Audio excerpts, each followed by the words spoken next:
大家好，我就是吐槽烂片257，说电影的虎的老车。最近有不少朋友让我聊聊新上的青春校园偶像剧《偷偷藏不住》。说实话，一般我看到这种类型的剧，都会联想到当年台偶那种狗血巧合的剧情，像张韶涵的《公主小妹儿》、甜心教主的《微笑 Pasta》，又或者是内地的《冰糖炖雪梨》，其实都算这种类型的剧。当然，狗血巧合对于咱们这种心智成熟的人来说，倒也无所谓。或许有很多人就喜欢这种荒诞的情节，也不是说不可能。就像咱们今天要说的这部《偷偷藏不住》似的，无论在学校门口偶遇，在胡同里偶遇，在奶茶店里偶遇，在 KTV 偶遇，我都可以理解。这说白了就是偶像剧绑定男女关系的常用手段，很多剧其实都这么拍，所以咱们不能因为它的狗血和巧合去断定它是烂剧。反倒是经过我这9集的观摩下来，才发现这些巧合和狗血情节才是本剧最正常的地方。不信你看啊，咱们先说这剧的人物和人设。女主小智吧，是本地一个中学的初2学生，在生活条件上可以说相对于其他同学也比较优越，这你从女主的居住环境就能看出来，反正至少和哆啦 A 梦里面的大雄家有一拼，都是独门独院，再加上自己还有一对通情达理的父母和一个处处都让着自己的亲哥，应该说生活在这种象牙塔的环境下，但凡是个人都应该羡慕的要死吧。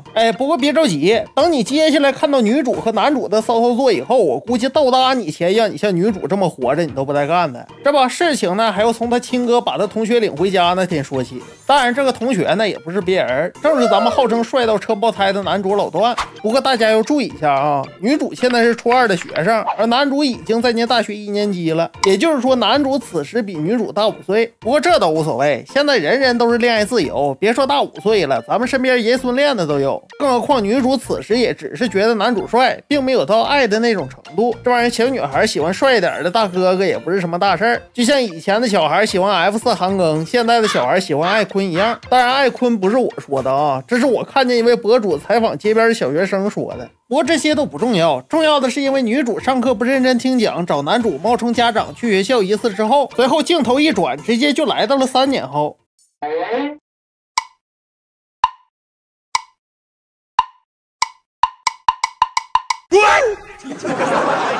等会儿，我说这你确定是3年后？我说导演，你这是在跟我俩搞笑呢吧？来，大伙儿你看看啊，你告诉我，你从哪儿能看出来这是3年后的女主？真的，谁要是敢说这俩人差3岁，我上去照他眼睛上就是梆梆2拳。咱不说别的，你剧组选角你也得差不多点啊。这玩意儿别说用激素了，你就是用化肥催也不可能长这么大呀。当然，我倒不是说咱赵露思这姐们长得老，主要是你这幼年的选角也太扯了。真的，你要说让赵露思出来单独演一个大学生或者高中生，我并不会觉得有什么突兀，因为20多岁正好演这种角色。说白了，人家章子怡《上阳赋》里16、17岁的公主都能演，这玩意儿有啥演不了的？可你这让一个未成年去演3年前的自己，老实讲，别说他演的是3年前了，你就算说他演的是13年前，我都信。没想到我到后面一查，赵露思和这小演员还真就差13岁，你就说这玩意儿巧不巧吧？当然，如果说这种情节就在第1集里面一段很短的回忆里出现，放心，老车绝对不会吹毛求疵的去没完没了的说这段剧情。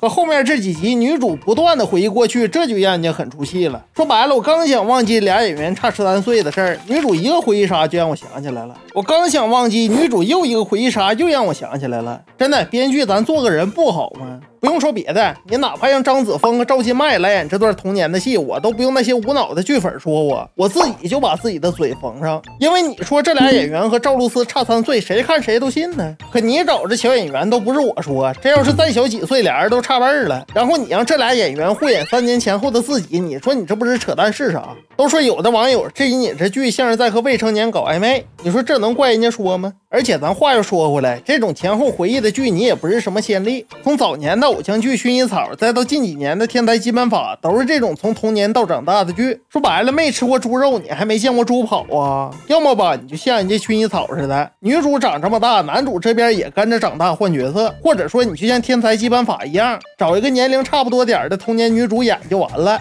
结果你这可倒好，正常人的道你是一点都不走啊，专往旮旯胡同里钻。你就说我喷你这段，大伙谁不同同意吧。而且你要说这就是人物上的一点小瑕疵吧，也就算了，结果人设上男女主也都立不住。不信你看女主啊，从一开始因为男主帮自己忽悠老师，到3年后上高2，男主送狐狸玩偶让他芳心暗许，这剧情其实就很扯淡。咋的？女主这3年脑子里除了男主就没有过其他的事儿啊？只要看着男主的脸就爱上了？真的，你要说女主就是离异家庭，父亲早逝，就是缺爱，女主这么恋爱脑我都认了。可你看看女主家啊，父母对她那是百依百顺，甚至已经到了偏爱的程度，处处都让他哥让着她，无论是在平时的生活上，还是在过年发红包的饭桌上都是这样。而他亲哥呢也一样，虽然不会到干物妹小埋里大平胸那种宠妹狂魔的程度，但作为一个哥哥来讲绝对够格。红包让就让了，摔倒背就背了，被妹妹冤枉也就冤枉了，被妹妹捣乱也就捣乱了。应该这么说，女主被欺负的时候，他哥绝对是冲在第一线的，甚至失恋的时候都是马不停蹄的赶往机场，让女主依偎在他身上。你就告诉我吧，他这家庭氛围，女主缺爱吗？怎么可能因为他哥的同学帮自己几回忙就爱得死去活来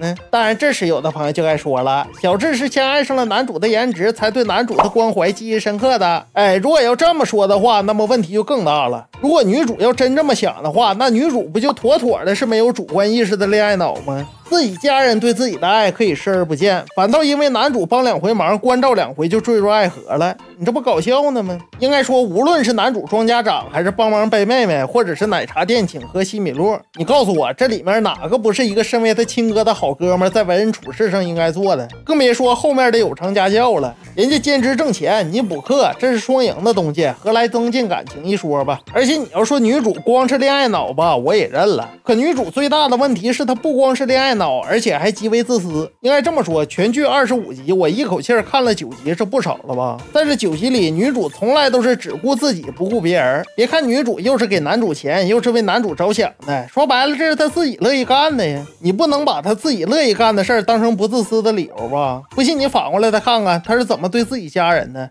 在家里这么宠着自己的情况下，为了见男主忽悠哥哥有网恋对象还不算，自己在正式备战高考的时候独自坐飞机去男主所在的城市，把家里人忽悠的团团转，也不管家里人担不担心爸妈和哥哥此时是不是在干活，是不是在工作学习。总之我只要达到自己见男主的目的就行了，拿家里人根本就不当人，全都得为我一个人服务。你告诉我女主这不是自私是什么？来，那些所谓的剧粉你给我解释一下，如果你父母和哥哥这么爱你，你就像他似的这么以自我为中心，不顾及别人的感受啊，还特意报考男主所在地的大学，那咋的？男主上非洲工作去，你还得上非洲上大学呗？你这无论是对别人还是对自己，他也不负责呀。我不知道他这小说里是不是这么写的啊，但从编剧和导演的杰作来看，他根本就不明白一个两性或者人性之间的道理，那就是一个人走进了你的生活，不代表他就是你生活的全部。别说你这剧了，比你更夸张的剧其实都明白这个道理。当年《微笑 Pasta》里面的女主程小诗虽然爱男主，但她更爱自己的爷爷，有什么事儿都会与爷爷分享，而程小诗的爷爷也同样在女主困难的时候守护着女主，给她加油打气。当然如果有的朋友觉得这剧太古老了，咱们就再说点新鲜的，就比如虞书欣拍的那个月光变奏曲，虽然说剧情不咋地，但这里边女主可不是一个自私的人，无论是对男主还是对家人，刚毕业就在外面漂泊找工作，自己无论多难多累，打电话给家里永远都是报喜不报忧。正因为他在乎家人，所以他才这么做。可你反观这剧的女主，真的我真没看出来她有多爱自己的家人，反倒是脑子里天天想着她没见过几面的亲哥的同学，你不觉得奇怪吗？真的，如果说女主不愿意学物理，耍小姐脾气，或者经常开她亲哥的玩笑，这都可以理解，毕竟谁都是从青春期过来的。但亲人这么宠她爱她，女主还这么冷漠，不拿家里人当回事儿，这于情于理都说不过去。真的，即便结尾女主转性了，这人物性格都无法自洽。再者说了，一个高中生成天脑子里想的就是男主这点事儿，这也不像正常人呢。你想想，在家里偶尔想想也就算了，出了门也想，看手机也想，补课的时候也想，隔了好几年还想。来，编剧，你告诉我谁家的妹子这样，也让大伙长长见识。而男主这边呢，虽然说一直都是被女主被动暗恋，但男主的行为到后面我也属实是没看懂。真的，你要说在女主上大学之前，对女主的照顾都属于关注哥们儿的妹妹那种照顾的话，那在男主参加工作后，在 KTV 遇上上大学后的女主，这段情节就非常诡异了。不信大伙儿就设想一下啊，你同学有一个妹妹，时隔几年没见面了，你发的信息也不怎么回你，结果突然有一天在 KTV 遇到，请问你会怎么做？我在这里先说一下我的做法啊，我会先打个招呼，抽烟的事儿能劝就劝两句，实在不行回头告诉他哥管管也就得了，告诉他有空的时候就和你哥来找我，到时候一起吃个饭。我想这才是几年不见的反应吧。当然，如果这种感觉你想在电视剧里找呢，你可以看一下谭松韵的《归路》，虽然说剧情不咋地，但男女主见面确实是时隔几年的那种反应。而你看看这剧男主是怎么干的，上去二话不说先管上人家抽烟了，何况人家女主也没抽。真的，对于这种几年不见的同学的妹妹，平常呢在网上人也不怎么和你说话，你这初次见面就居高临下，确实有点唐突，又不像说你俩是邻居，低头不见抬头见的，你这么闹可能没事儿。真的，这也就是女主脾气好，或者说编剧已经先入为主，让女主爱上男主了。如果要真要摊上那种比较有个性的女主，一句话就能给你干得下不来台，你算干啥的呀？你管我呀？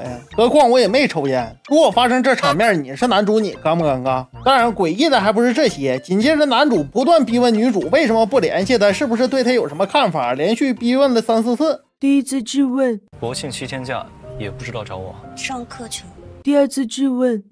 我发了多少信息给你，一次都不回，为什么？第三次质问，那你跟我说说，是什么人能让你这么骂？我也想听听。第四次质问，咱们俩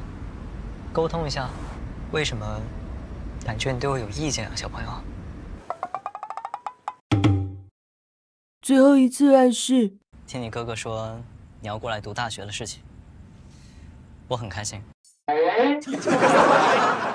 真的，如果你哥哥或者表哥的同学5、6年前一起玩过几回，几年没见了，上来就一顿逼问，你此时什么想法？我感觉是个正常人他也不会这么干吧。说白了，你又不是那青梅竹马的邻家大哥，这么说话没有道理呀。真的，我看到这儿我实在是搞不懂这剧的立意。你说是想引导妹子都学习女主以自我为中心，见到帅的就秒变恋爱脑，还是想让单身青年都像男主这样去欲擒故纵校园里的高中生当校外暖男呢？咋了，高中生好骗呢？反正我感觉无论学男主还是学女主都非常不妥。说实话，像高中生和大学生之间的这种情愫，在好的剧里也不是说没有。像我之前说的25、21，俩人年龄差距也很大，女主也是高中生，但俩人呢可没像女主这样脑子里全是男主。人家女主每天刻苦训练的戏份在剧里可以说一点都没少。而男主这边呢，虽然家道中落，但什么脏活累活也都肯干，目标就是为了能当一名记者。可以说从一开始到结束，俩人也没说确立过关系。女主在学校也该交朋友交朋友，其实就是一个相互扶持，朝着彼此目标迈进的剧情。